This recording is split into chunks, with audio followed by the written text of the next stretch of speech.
I'm Corbett Wall with DB Auction, here with your feeder flash for Tuesday, November the 5th.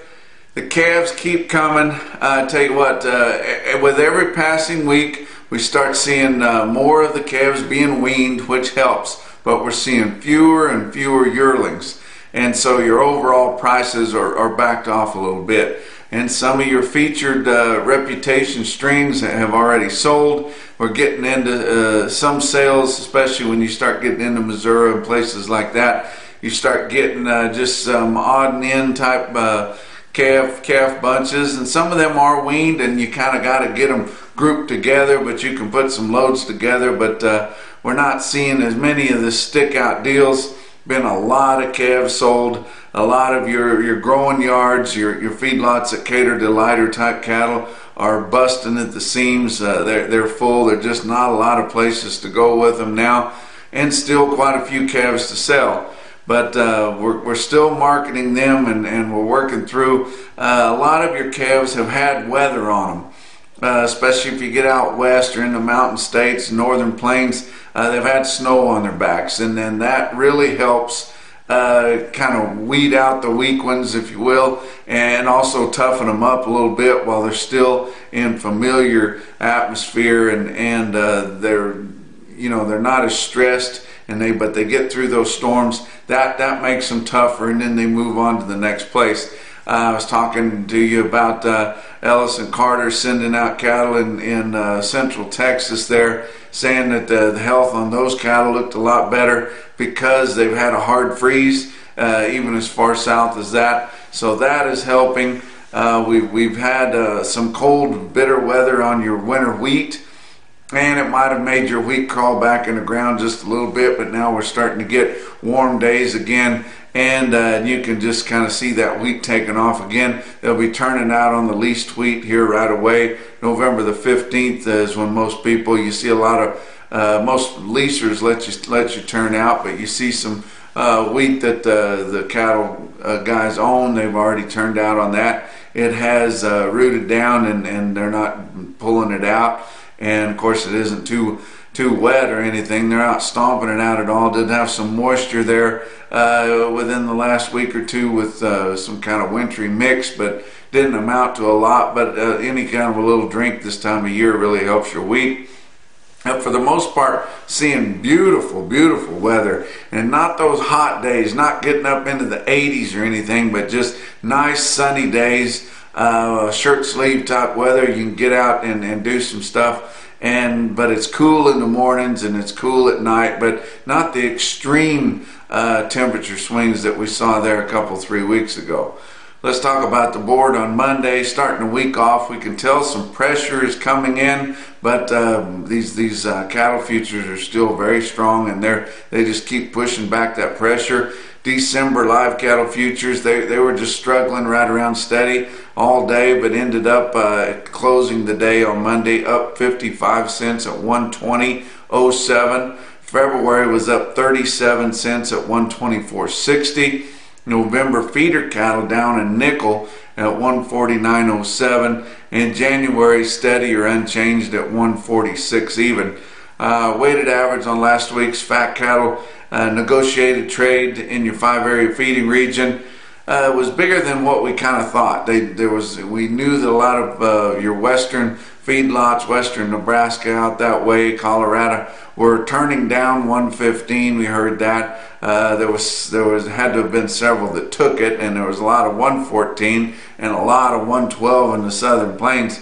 And it added up to 75,800 head in your 5-area feeding region, which is not huge to any extent of the imagination, but that compares to 72,400 last week and 81,900 head a year ago this week. But you look at your prices, your price spread on live steers and heifers in the 5-area feeding region was 108 to 116, was mostly 112 to 114, some 15 late, some 15 turned down late. But after all that, your live steer weighted average price in the 5 areas was 113.03. That was up $2.90, so significant gains there, significant gains. But I will say that there were some areas in Kansas, some spots in the southern plains, some spots out west in the northern plains in the mountain regions that did not sell. And so, you know, they're kind of holding back. Your packers would have probably liked to have bought more cattle last week. It's probably going to be higher again this week, especially if they don't get the board broke. But you know, your cattle feeders would actually like to see your board break a little bit to try to help them with that basis, because right now, you know, it's not a very good basis with your spot month December, and it's trading over 120, and nobody getting anything better than 115, and then you're taking a hickey on your hedges there. So they're going to be pretty tough to trade with this week. They're going to want to get closer to what that board is. Your dressed steers and heifers sold from 175 to 181, mostly 180, with your weighted average on dressed steers in the 5-area feeding region 179.39, up $4.83. That's a big gain. But nationwide, there was some trade out around the fringes, more than we typically see. But right at 100,000 head nationwide negotiated. Just makes me remember, you know, 25 years ago, we would trade 100,000 head in all 5 feeding regions themselves, and have 500,000 head sold negotiated. But sure don't see that anymore. But that 100,000 head sold nationwide negotiated was the largest we've seen since the fire at Holcomb County, Kansas, August the 9th. And I've been talking the last several weeks about how your negotiated volume has been really light ever since that fire. But sure enough, that 100,000 heads the most we've seen since the fire. And, you know, we keep thinking that we're going to hear them say they're going to open up just any time. There was a lot of rumors it was going to happen late this month. Maybe you're hearing early next month. But I would assume sure before the end of the year. About 23,000 or 23% of that 100,000 was for the 2 to 4 week delivery. Let's talk about your feeder cattle market. Your real-time index on Cattle Market Central, 145.10, off just 14 cents, but basically steady on feeding type cattle. And I'm talking feeder weight 7 to 899 pounds. That's where your index is made up of. And there's more of those that are calves too. More of those are odd and end yearlings. We're not seeing any real big featured true yearling bunches out there, but the yearlings are hard to find. When you see any long-tailed kind of a agey type thing with some weight on it, you know, guys will scarf them up and try to scrap a load together if they can, because there's so many calves out and about. Guys would really like to have a load of yearlings here and there to feed. But look at your big sales. Oklahoma City, Oklahoma National Stockyards, 12,000 head in Oklahoma City. They can still pack them in there, guys. And you love to see the National Stockyards there in Oklahoma City get those big runs. It's just nostalgic whenever they get them. But that 12,000 in the city compares to about 6,800 head there last week and 10,000 the same week a year ago. So not slipping back at all there. Good to see 12,000 in Oklahoma City. Kind of an up and down market there. Of course, they were still selling late, but the latest I saw there, Market News called the feeder steers weighing 7 to 900 pounds, $1 to $2 higher. Other weights of true feeder steers, meaning your big, heavy feeder steers weighing over 9 that'll easily make the April board to hedge, and then some kind of agier, lighter weight yearling type feeders, which you don't see very many of at all, because they're mostly calves, were $4 to $6 higher. Feeder heifers were steady to 2 higher, like the bulk of your feeder steers. Calves were largely steady, except for your big heifer calves, which are always the hardest thing to sell. Your bigger heifer calves weighing over 5 spots of those $2 to $6 lower, but still good trade in Oklahoma City. Good to see them have a big run. If you look, if you go along I-44 there, you get out there at Oklahoma City, go up towards Tulsa there on 44. They had 4,500 head at the Tulsa stockyards. That's a big run for them. And then go on up into the southwest corner of Missouri, Joplin, 6,400 head there.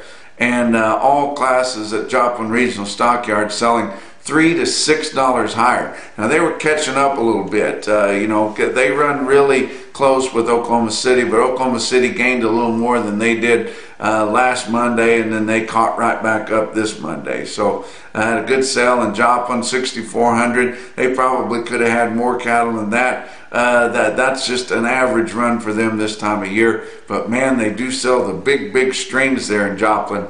And look at this biggest string we've seen for quite a while. 443 head of 876 pound true yearling, mostly black feeder steers there at $141 in Joplin, and they don't shy away from big strings there. Look at some other sales around up in the Northern Plains. Faith, South Dakota had a big sale, about 4,000 head that we picked up on Cattle Market Central, just feeder cattle.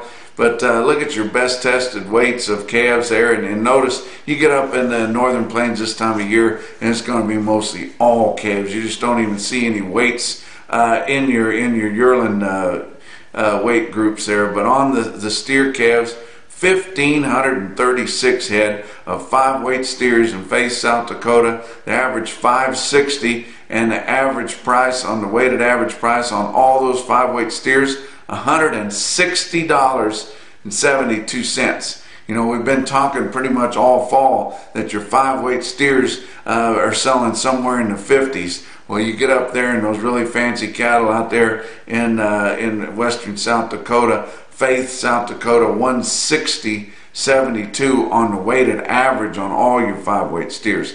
803 head of 6-weight steers, average 626 at 153.99. That's very respectable also. And your biggest bunch of heifers, 683 head of your 5-weight heifers, average 538, 147.09.